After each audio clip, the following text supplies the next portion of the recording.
Voilà, donc on va parler de Maria Valtorta. Et ce matin, pendant la messe, l'évangile était assez lié à ce qu'on va essayer de regarder cet après-midi, parce que le Christ demandait aux grands prêtres, aux scribes et aux anciens, le baptême de Jean, venait-il des hommes ou de Dieu? C'est exactement la question qu'on pourrait se poser par rapport aux œuvres de Maria Valtorta. Est-ce que ça vient d'une femme, en l'occurrence, ou est-ce que ça ne peut pas venir d'elle? Et la conclusion à laquelle cette étude nous amènera, c'est de voir que c'est vraiment un don de Dieu pour aujourd'hui. Alors, avant de rentrer dans l'étude des visions et des œuvres de Maria Valtorta, il y a peut-être deux précisions à apporter. La première, c'est que on peut parler de révélation. Le titre, l'Évangile tel qu'il m'a été révélé, beaucoup lui ont reproché parce que le mot révélation, ça semblait aller trop loin. Alors, il faut être très clair, c'est une révélation, mais elle n'est pas du tout au niveau de l'Évangile. Sainte Brigitte a eu aussi des révélations, d'ailleurs elle a fait un livre qui s'appelait Révélation, donc le terme on peut l'utiliser, et elle disait qu'il faut distinguer entre l'écriture inspirée du Saint-Esprit et les pieux écrits chrétiens. Seuls les évangiles canonisés par l'Église sont dictés par la science divine. Voilà. Ça nous ramène au principe de Saint-Augustin qui disait « Sur l'essentiel, sur la foi, il faut l'unité de tout le monde. Pour le reste, pour ce qui est en débat, la liberté. Et puis, au-dessus de tout, la charité, la fraternité entre nous. » Tous les débats autour de Maria Valtorta doivent se passer, j'espère, dans cet esprit. La deuxième précision, c'est que beaucoup de gens ont été sensibles au fait que l'Église, à un certain moment, a mis à l'index cette œuvre. Alors, ce qu'il faut bien voir, c'est que dans l'histoire de l'Église, pratiquement toujours, les grandes œuvres de Dieu ont rencontré des oppositions, ont été débattues ou même persécutées. Alors, la réaction, c'est toujours l'obéissance, ça c'est pas négociable, c'est toujours dans l'obéissance qu'on fait l'œuvre de Dieu, mais il faut bien être clair sur l'idée qu'il n'y a pas d'infaillibilité dans le premier discernement qui est donné souvent sur les œuvres de Dieu. Quelques exemples, le Padre Pio a été interdit, il n'avait plus le droit de dire la messe. Sœur Faustine, elle a été déclarée fausse mystique et mise à l'index avant que Jean-Paul II la sauve de là. Jeanne d'Arc a été brûlée, il y avait 70 chefs d'accusation contre elle et finalement elle a été canonisée 500 ans après. Thérèse d'Avila a été excommuniée quand elle a été nommée la première prieure du Carmel réformé.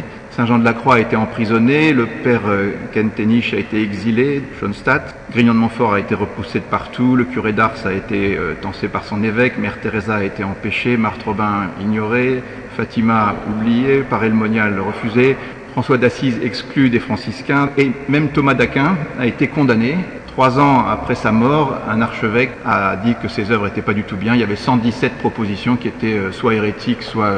Enfin bref, Thomas d'Aquin a été mis à l'index de l'époque. C'est un peu un anachronisme parce que l'index a été créé par le Concile de Trente, mais il a été condamné.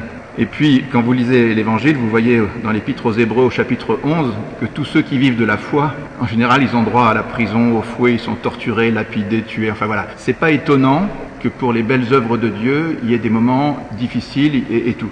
Mais il y a un conseil au-dessus de tout ça, il y a Saint Paul qui nous dit « N'éteignez pas l'Esprit Saint, ne méprisez pas le don de prophétie, mais vérifiez tout, et ce qui est bon, gardez-le. » Alors c'est ce qu'on va essayer de faire, de vérifier et de regarder les faits, les données, ce qu'on peut étudier. C'est un petit peu l'objet de cette intervention. Alors d'abord, qui était Maria Valtorta? Très rapidement, elle est née en 1897, elle a voulu devenir infirmière. En 1920, elle a été agressée par un anarchiste et ça lui a causé des soucis de santé très importants qui sont allés en s'aggravant toujours. En 1925, elle a fait une offrande à l'amour miséricordieux et en 1931, une offrande à la justice divine. À partir de là, elle a été une âme victime, comme on dit, clouée au lit. Elle a été maintenue en vie de manière assez surnaturelle. Toutes les études de médecine là-dessus étaient éloquentes. Elle n'aurait pas dû vivre. Mais depuis 1934 et jusqu'à sa mort, pendant 27 ans, elle a été clouée dans son lit. Et ça, c'est incontestable. C'est-à-dire même les gens qui s'opposent à Maria Valtorta ne remettent pas en question le fil de sa vie, qui est attesté de plein de manières. Elle avait un directeur spirituel, l'ordre des Servites de Marie a été près d'elle tout le temps. Donc tout ça, c'est incontestable. À partir de 1943, elle a commencé les dictées et visions, en particulier celle du grand paquet des 10 tomes de l'Évangile tel qu'il m'a été révélé. Et ça a duré jusqu'en 1947 pour ces dictées-là de manière intense. Et puis elle a continué à avoir d'autres visions, d'autres dictées jusqu'en 1953, mais à un rythme un peu moins soutenu.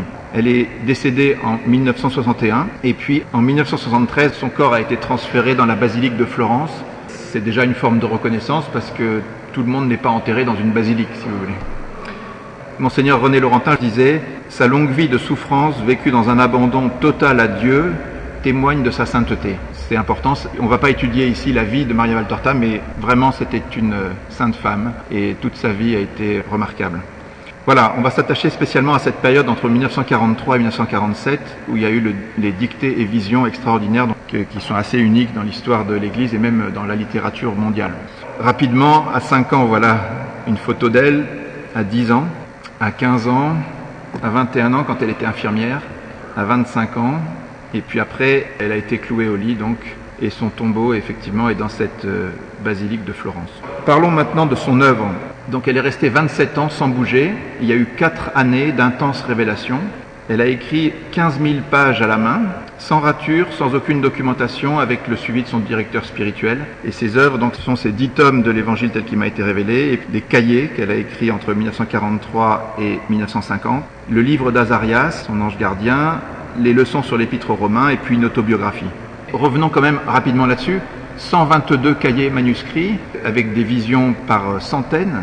Très important, ça a été écrit d'un seul jet, sans rature, sans chronologie aussi, parce que dans les visions de l'Évangile, il y a 700 visions à peu près.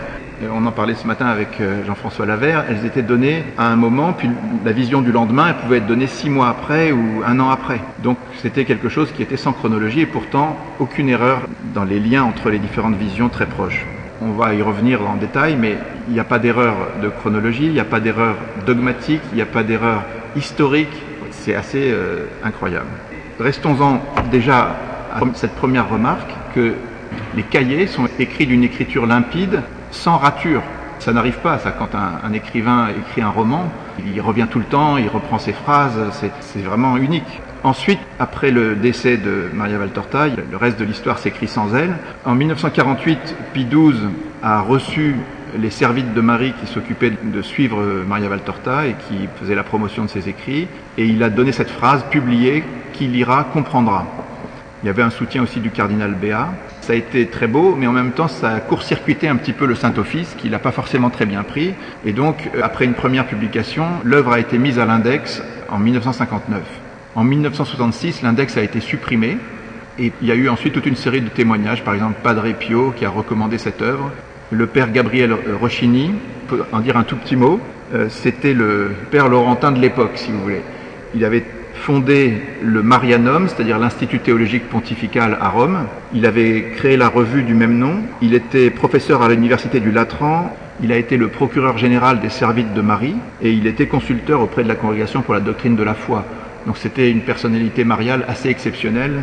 Et quand il s'est penché sur Maria Valtorta et en particulier ce qu'elle disait de la Vierge Marie, il a publié un livre qui s'appelle La Vierge Marie dans l'œuvre de Maria Valtorta. Et si vous lisez simplement la postface, il dit « La mariologie qui se dégage des écrits publiés et inédits de Maria Valtorta a été pour moi une vraie découverte. Aucun autre écrit marial, pas même la somme de tous ceux que j'ai lus et étudiés, n'avait été en mesure de me donner sur Marie, chef-d'œuvre de Dieu, une idée aussi claire, aussi vive, aussi complète, aussi lumineuse et aussi fascinante, à la fois simple et sublime. » Il a écrit 125 livres et il dit que ce livre est le plus important de tous ceux qu'il a écrits. C'est dans ce contexte-là que le corps de Maria Valtorta a été transféré à la basilique de Florence.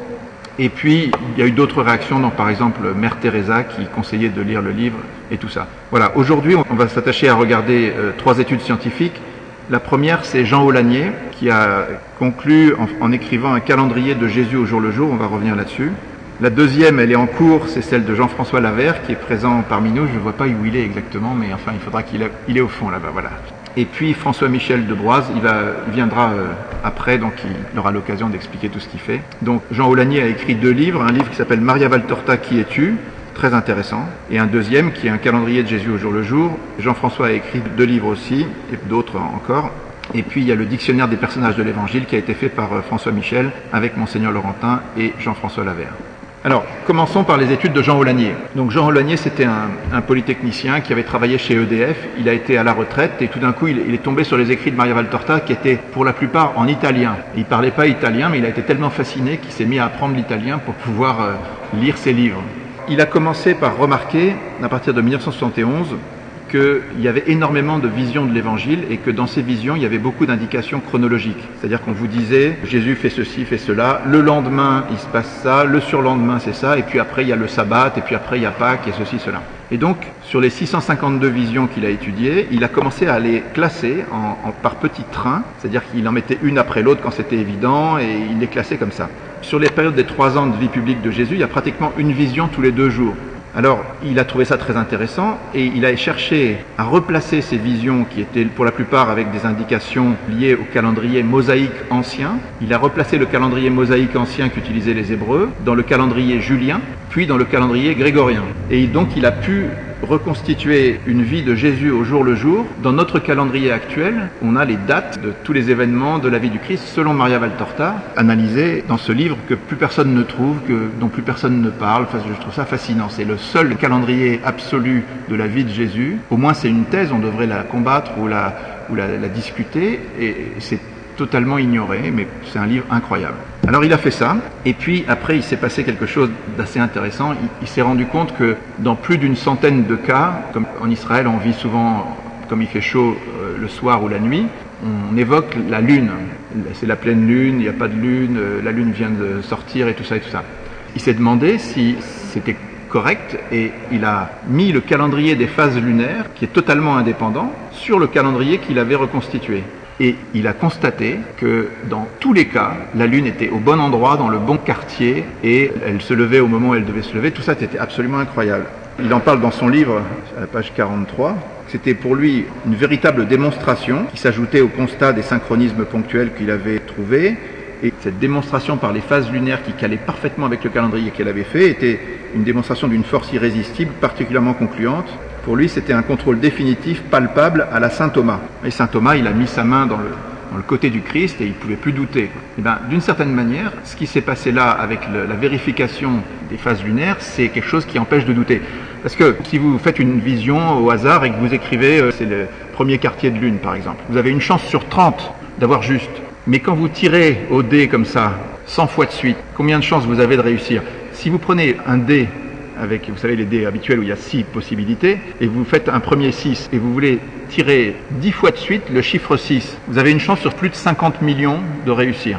Une chance sur 50 millions. Et bien, quand vous prenez la Lune, une chance sur 30, c'est pas une chance sur 6, c'est beaucoup plus. Et c'est pas 10 fois, c'est 100 fois. C'est impossible. C'est impossible. Donc, Jean Aulagnier, il a vu ça, il a dit, ça peut pas être des hommes, c'est forcément de Dieu.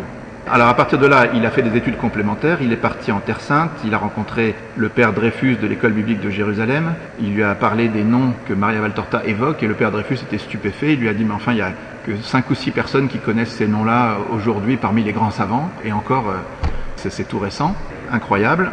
La géographie, il est allé voir sur place si quand on était sur le mont Garizim, on voyait bien ce qu'elle décrivait à droite, à gauche, tout ça, ça collait parfaitement. Et en archéologie, il y a eu des découvertes qui ont été faites après, qui ont confirmé aussi les choses. Voilà, toute une série de choses.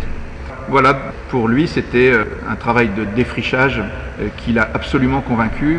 J'ai lu son livre et j'ai trouvé ça fascinant et je suis allé le voir, je lui ai demandé rendez-vous. Et les yeux dans les yeux, je lui ai demandé est-ce que c'est vrai? Et il m'a dit oui. Et je l'ai cru. Mais ce qu'il y a de formidable aujourd'hui, c'est que Jean Aulagnier a travaillé sur 4000 données pour établir son calendrier, 4000 données chronologiques. Et aujourd'hui, chacune de ces données ont été vérifiées par Jean-François Lavert, qui n'a pas eu accès aux études de Jean Aulagnier, mais il a vérifié une par une ces indications chronologiques. Il en a même trouvé d'autres, c'est-à-dire que lui, il est arrivé au chiffre extravagant de 5000 indications chronologiques pour vérifier le calendrier de Jean Aulagnier et tout coller. Là, on est en face de quelque chose d'incroyable. Alors, je vous donne, pour que ça reste pas nébuleux, je vous donne un cas extraordinaire qui est tiré d'une conférence de Jean-François Lavert. Un jour, dans le livre 6 au numéro 53, une personne qui s'appelle Cynthia fait une lettre à Jésus et elle lui dit « Jean, c'est pas le Saint Jean, c'est Jean d'Andorre, est mort le 6e jour avant les nonnes de juin, selon les Romains, à la Noéménie de Tammuz pour les Hébreux. » C'est-à-dire que cette personne qui s'adresse au Christ, elle lui précise la date de la mort de son ami dans le calendrier romain et dans le calendrier hébraïque. C'est formidable, ça permet de faire une jonction entre les deux. Alors, la première question que s'est posée Jean Aulagnier, c'est est-ce qu'on peut trouver un moment où la Noéménie de Tammuz, c'est-à-dire la nouvelle lune du mois de Tammuz, qui est un des premiers mois du calendrier hébraïque, est-ce que ça peut tomber le 6e jour des nonnes de juin, c'est-à-dire le 31 mai? En fait, l'astronomie montre que ça a pu exister en l'an 10, en l'an 29 ou en l'an 48. Donc par rapport aux dates possibles pour Jésus, c'était forcément uniquement l'année 29. Et cette conjonction n'arrive, alors ça c'est un petit peu compliqué, c'est le cycle de Méton. Méton, c'était un grec qui vivait 432 ans avant Jésus-Christ et qui a établi que la lune reprenait exactement la même position tous les 19 ans, à quelque chose près. Bon, c'est à peu près vrai, si on fait sur des milliers d'années, c'est pas vrai, mais sinon c'est vrai. Donc, ça veut dire que avec cet élément-là, Maria Valtorta, si elle a fabulé, il aurait fallu qu'elle invente un événement qui est une chance sur 6900, le nombre de jours qu'il y a pendant 19 ans. Et puis, pour que ça tombe dans les années de vie publique, c'était une chance sur 2000 que ça marche ce truc-là. Alors, c'est une des indications qui permettent de recoller les calendriers hébraïques avec le calendrier romain et julien, donc qu'on sait recaler dans le calendrier grégorien. Une fois qu'on a établi ça, on regarde le reste de l'œuvre et on regarde dans les scènes un peu avant ou un peu après. Et on trouve d'autres indications. La Pâque 29, il y a plusieurs indications dans le livre 6. Et puis il y a un autre élément très intéressant. Dans le chapitre 51, on indique qu'il y a un premier rayon de lune après le crépuscule. Et bien ça colle parfaitement. L'astronomie montre qu'effectivement, le 6 mars, c'était cohérent qu'il y a un premier rayon de lune à cette heure-là dans le ciel de Palestine. Toujours dans le livre 6, au numéro 50, vous voyez, on indique la lune de Nisan. Alors c'est pareil, c'est une indication de type lunaire qui est vérifiable et qui correspond à une probabilité. Voilà, sur simplement ces 3 ou 4 exemples, vous voyez que Maria Valtorta a placé la lune exactement au bon endroit, autour d'une date très précise qu'on peut placer à la fois dans le calendrier hébraïque et dans le calendrier romain. Et au niveau des probabilités, on atteint des chiffres absolument invraisemblables et des détails de ce genre qui permettent de replacer les choses précisément. Sur les 5000 indications chronologiques, il y en a à peu près 80. Alors si on faisait des probabilités, on arrive à 1 sur 10 puissance 80 pour pas se tromper, rien que sur ce point-là. Il y a plein d'autres choses dans l'œuvre de Maria Valtorta, mais rien que sur la chronologie, c'est invraisemblable. Voilà. Donc c'est une illustration un peu technique, mais vous pourrez la reprendre. On mettra cette petite intervention en vidéo, vous pourrez vérifier. Ça est assez étonnant. Voilà, maintenant passons aux études de Jean-François Lavère. Donc Jean-François est un ingénieur qui a une compétence pluridisciplinaire et son épouse lui a fait connaître l'œuvre. Et au début, il trouvait que cette œuvre était encombrée par des détails trop nombreux. Et puis il est tombé sur le livre 2, et dans ce deuxième tome, Jésus dit à Maria Valtorta, tu ne notes pas assez les détails, c'est très important de noter les détails. Alors Jean-François était étonné, mais en fait c'est tout à fait vrai. C'est en notant les détails que le bon Dieu donne une multitude de preuves de la vérité de cette œuvre, et établir que ça tient la route, que c'est vrai, que c'est sérieux, que ça peut pas être des hommes mais que ça vient de Dieu, c'est une marche très importante à franchir et à consolider pour pouvoir ensuite diffuser cette œuvre bien plus largement. C'est une étape essentielle, donc Jésus avait évidemment bien raison de demander à Maria Valtorta de noter tous ces détails qui sont innombrables et qui permettent aujourd'hui une vérification du caractère surnaturel de cette œuvre. Alors lui, il a voulu tester systématiquement la véracité de tous ces détails justement, et depuis 2004, il y travaille à peu près 4 heures par jour ou un peu plus. Ça représente déjà 15 000 heures de travail. Au cours de ce travail systématique, il a pu analyser plus de 10 000 données. Vous avez les données spatio-temporelles chronologiques dont on a parlé, mais vous avez aussi 220 villages, une centaine de sites géographiques, 50 édifices antiques qui sont parfaitement nommés, localisés et décrits dans l'œuvre de Maria Valtorta, dont en particulier le temple de Jérusalem. Vous avez 750 personnages, dont 250 sont identifiables dans les traditions des églises apostoliques. Il y a aussi des personnages de la Bible, environ 150, dont certains sont très peu connus, qui sont bien identifiés dans l'œuvre. Vous avez 150 plantes, 200 espèces animales et 50 espèces minérales qui sont citées, dont beaucoup se retrouvent aussi dans la Bible, mais pas toutes. Et à chaque fois, il est prouvé que ces plantes, ces animaux, ces espèces, comme ces personnages, enfin c'est pas prouvé pour tous les personnages par exemple, mais il n'y a aucune contradiction, il n'y a aucun anachronisme. On évoque aussi dans l'œuvre 70 nations, des régions, des provinces, des groupes ethniques, des coutumes juives, romaines, on évoque, etc., etc. Quand on parlait j'ai demandé sincèrement à Jean-François, je lui ai dit on est des chrétiens, on doit parler de la vérité. Est-ce qu'il n'y a pas eu des petites inexactitudes quand même sur ces 10 000? Est-ce qu'il n'y en a pas quelques-unes qui collent pas et tout? Alors il m'a dit si quand même. Sur les 10 000, il y en a une vingtaine qui sont pas parfaites. Mais quand on les reprend dans le détail, quand c'est Jésus qui parle dans l'œuvre, c'est toujours 100% exact. Par contre, quand Maria Valtorta décrit par exemple une soirée en disant c'est une soirée d'hiver, des fois c'est une soirée d'automne, mais c'est elle qui juge parce qu'elle était comme transportée au milieu de la scène, elle participait à la scène, elle sentait les odeurs, elle sentait la température, elle voyait tout, donc elle donne son appréciation et parfois elle peut se tromper un petit peu. Voilà. Et il dit, la plupart de ces 20 erreurs sur les 10 000 cas qu'il a étudiés, c'est de ça qu'il s'agit, c'est-à-dire c'est Maria Valtorta qui s'est un peu trompée dans sa manière d'apprécier. Voilà, il y a 2 ou 3 cas dont il ne sait pas encore comment les débrouiller, mais globalement, à chaque fois qu'il a eu des hésitations et qu'il a réussi à débrouiller les choses, il a trouvé les explications. C'est vraiment incroyable. Alors, prenons encore les domaines dans lesquels Maria Valtorta est intervenue. Depuis son lit en Italie, elle a parlé de questions d'art, d'astronomie, de botanique, d'éducation, d'ethnologie, de géographie, de géologie, de géopolitique, d'histoire, d'industrie, de médecine, de météorologie, de métrologie avec les mesures, du temps, des monnaies. Elle a décrit les monnaies de manière exacte, les voyages, les moyens de transport, les distances parcourues, les religions et croyances, les sciences sociales, les statistiques. Voilà, tout ça de manière exacte comme un spécialiste à partir de son lit. Et elle avait que 2 livres, je crois. Elle avait un catéchisme et une Bible. Alors, si on résume tout ça, on peut dire qu'il y a une immense masse de connaissances, d'innombrables informations exactes dans la plupart des domaines du savoir humain, de nombreux faits qui sont rapportés étaient totalement inconnus de son vivant. En particulier, elle a mentionné plusieurs dizaines de sites archéologiques qu'on a trouvés depuis 1961, à la date de sa mort, et ces sites archéologiques ont été trouvés après. Et dans tout ce qu'elle a raconté, il n'y a aucun anachronisme et de nombreux pièges qui ont été évités. Je vous donnerai quelques exemples juste après, mais par exemple, quand elle parle de nourriture, elle cite énormément de choses que mangeaient Jésus et les apôtres. Si elle avait cité du riz, des carottes, des tomates ou des pommes de terre, ça n'allait pas, parce que c'est des produits qui ont été introduits plus tard et qu'on ne connaissait pas en Palestine au temps du Christ. Donc vous voyez, c'était très facile de se tromper sur plein de choses, mais l'analyse de Jean-François, c'est qu'à aucun moment ce genre d'erreur n'a été faite. Donc cette accumulation de connaissances dans tous les domaines, aucun anachronisme, tout ça intégré dans un récit qui fonctionne très bien. On peut dire qu'il n'y a absolument rien de comparable dans la littérature mondiale. C'est un cas unique. Et c'est là qu'il faut s'arrêter un tout petit peu avec Jean Aulagnier et constater qu'on a, d'une certaine manière, une preuve à la Saint Thomas. Qu'est-ce qui caractérisait la preuve à la Saint Thomas? C'est que Saint Thomas, il a touché Jésus, il ne pouvait pas douter. Et bien là, quand vous avez ces livres-là, vous pouvez les ouvrir à n'importe quelle page, vous lisez 4 pages de suite et vous vous demandez si c'est réaliste qu'on puisse écrire ça tout seul dans son coin, sans erreur. Cette constatation, réaliser cela, c'est à la portée de chacun de nous. Pour moi, c'est de l'ordre de la preuve.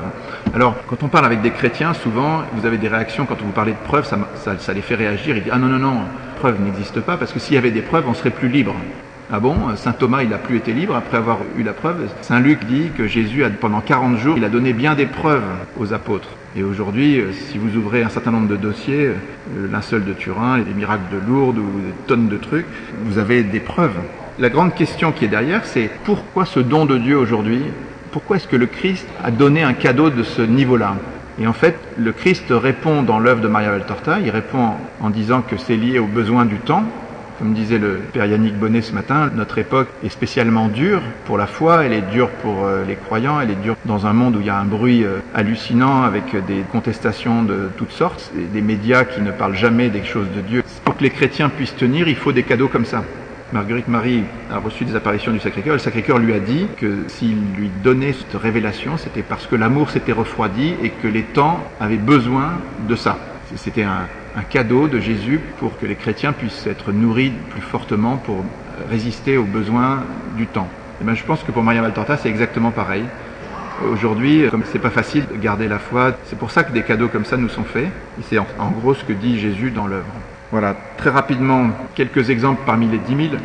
Quand on parle de lieux très peu connus, vous avez des noms comme Abdelmaïn, Bethléchi, Doko, Les Endam, Paléo Castro. Comme si vous aviez à écrire une œuvre comme ça de fiction, vous ne penseriez jamais à écrire des noms comme ça. Et ces noms-là sont des vrais noms. Les personnages historiques qu'elle cite sont aussi des vrais personnages. Elle cite aussi, Maria Valtorta, des animaux comme les onagres dans le désert de Judée, des sauriens près de Césarée. Effectivement, il y avait des crocodiles près de Césarée, les auteurs romains en parlent, mais elle les situe au bon endroit, elle décrit les bons animaux, enfin c'est absolument sidérant. La faune et la flore, c'est pareil, on vient d'en dire un mot.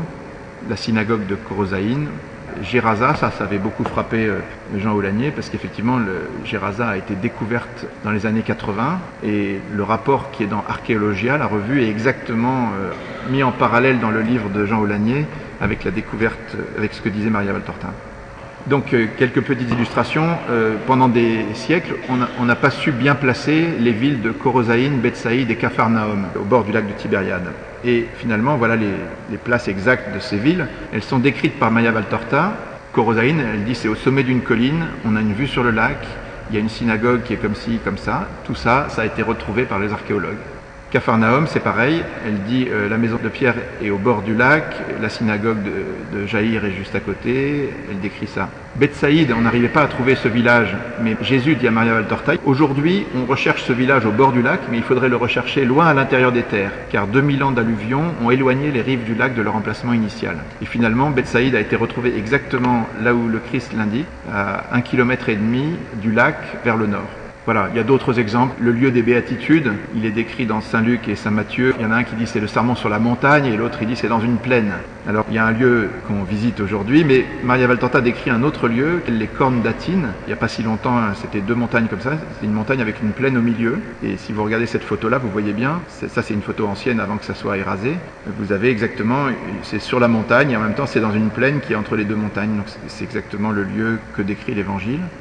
Maria Valtorta évoque aussi un moment où Jésus, avant de choisir les 12, avant de les envoyer en mission, il leur fait faire une petite retraite d'1 semaine dans des grottes. Et ces grottes ont été retrouvées de manière tout à fait conforme à la vision de Maria Valtorta. Un petit épisode intéressant aussi au moment de l'enfance. Jésus, Marie et Joseph fuient Hérode et vont en Égypte. Là où ils sont, Maria Valtorta dit que c'est à Matarea. Et à Matarea, ils disent que de là, ils voient une pyramide. Alors le problème, c'est qu'il y a 3 pyramides. Mais si vous êtes situé exactement à Matarea, en fait, les 3 pyramides sont dans le même axe. Donc vous en voyez qu'une seule. Donc c'est tout à fait cohérent. Voilà, il y a d'autres descriptions, comme par exemple le palais de Lazare. Bon, il a été découvert à Jérusalem, à l'endroit exactement où Maria Valtorta le décrivait. La description de Jérusalem est parfaite dans tous ses aspects. Et puis il y a des choses intéressantes aussi au niveau de la vie courante, par exemple. Jésus répare une charrue, donc la charrue est décrite, et ce qu'on a retrouvé en archéologie pour les charrues de l'époque, c'était exactement ça. Pareil sur la manière d'allumer un feu, ou les vendanges, la manière de faire les vendanges sur une échelle, ce qui est très original. Et puis voilà, des choses qu'on met dans le vin. Bref, la conclusion, si on résume, c'est vraiment impossible. Du point de vue scientifique, il n'y a aucune discussion, si vous voulez. Mon sentiment aujourd'hui, c'est que cette étape des études était essentielle pour que, objectivement, on puisse dire que ça vient pas des hommes et que ça vient de Dieu. Et une fois que cette étape aura été constatée, et je pense que là on n'est pas loin du tout, il faut que l'Esprit Saint diffuse l'information et l'œuvre sera considérée à sa juste valeur. Elle peut servir énormément, comme nous l'expliquera le Père Yannick Bonnet, aux prêtres, mais aussi à tout le monde, aux laïcs et tout, à l'Église et partout.